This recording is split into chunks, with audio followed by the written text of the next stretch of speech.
बातमी आंतरराष्ट्रीय पातळीवरून आहे। नॉर्वेनं नोबेल शांतता पुरस्कार न दिल्यानं ट्रम्प नाराज आहे। 8 पेक्षा जास्त युद्ध थांबवूनही तुमच्या देशानं नोबेल पुरस्कार दिला नाही। आता केवळ अमेरिकेच्या हिताचा विचार करेल। ट्रम्प यांनी नॉर्वेच्या पंतप्रधानांना पत्र लिहिले। नोबेल पुरस्कार मिळेना मग आता डेन्मार्कच्या ग्रीनलँड बेटावर ट्रम्प यांनी दावा केलाय। ग्रीनलँड बेटावर अमेरिकेचं नियंत्रण असणं जागतिक सुरक्षेसाठी गरजेचं आहे।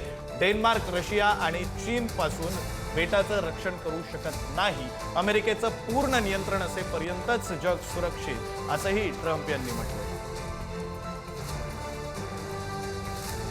आणि या संदर्भात बोलण्यासाठी आपल्यासोबत lieutenant colonel Satish Dhage sir आहेत। आंतरराष्ट्रीय विषयांचे ते अभ्यासक सुद्धा आहेत। सर, तुमचं स्वागत आहे पुढारी न्यूज मध्ये। आता ट्रम्प यांनी हे जे केलेलं वक्तव्य आहे त्याचा अर्थ थेट असा घ्यायचा का त्यांनी जे 8 युद्ध थांबवली ती केवळ नोबेल डोळ्यासमोर ठेव?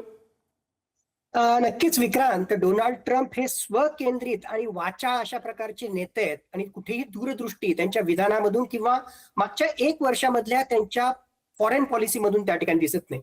हेच डोनाल्ड ट्रम्प होते जे 2020 ला निवडणुका हरल्यानंतर आपल्याच देशामधल्या कॅपिटल हिलवर त्यांनी हल्ला केला होता आणि मागच्या काही काळामध्ये जे रशिया, चायना यांच्याशी पंगा घेण्याच्या ऐवजी त्यांची मित्रराष्ट्र, मग युरोपियन युनियन मधली राष्ट्र असो किंवा भारत असो, त्यांच्याशीच पंगा घेण्याचं ते काम करतायत।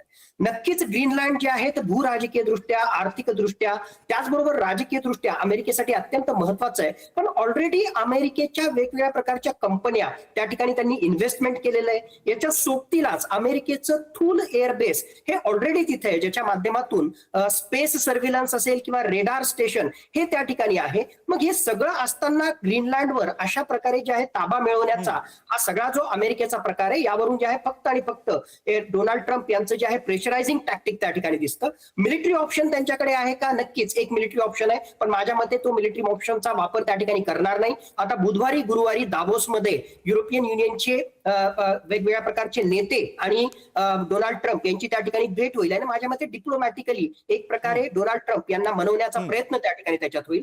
पण ज्या प्रकारचं विधान आलेलं आहे की मी 8 युद्ध त्या ठिकाणी थांबवली आणि तुम्ही मला नोबेल पीस प्राइज दिलं नाही आणि म्हणून जे आहे मी आता म्हणजे माझ्यावर जे आहे ते ऑब्लिगेशन नाहीये की शांततेच्या दृष्टिकोनातून मी प्रयत्न करावे आणि आता मी ग्रीनलँडवर जे आहे मिलिटरी ऑप्शन त्या ठिकाणी वापर करणार। यावरून स्पष्टपणे दिसतं की मुळात जो आहे हा एक प्रकारे लँड माफिया होता आणि या लँड माफियाकडून जे आहे जगाच्या उद्धारासाठी काही होईल, खरोखरच पीस साठी काही काम करेल, ही अपेक्षा करणं माझ्या मते आपणच कुठेतरी चुकीचे आहोत। या व्यक्तीकडून ही अपेक्षा, सर तुम्ही म्हणताय त्याप्रमाणे ही अपेक्षा करणं बहुधा आपलं चुकलं असावं। अर्थात आता ट्रम्प यांच्या या वक्तव्याचं आणि त्यांनी तशी जर कृती केली तर त्याचे आंतरराष्ट्रीय परिणाम पडसाद काय उमटतात ते पाहणं सुद्धा महत्त्वाचं असेल। धन्यवाद तुम्ही दिलेल्या या सविस्तर प्रतिक्रियेसाठी।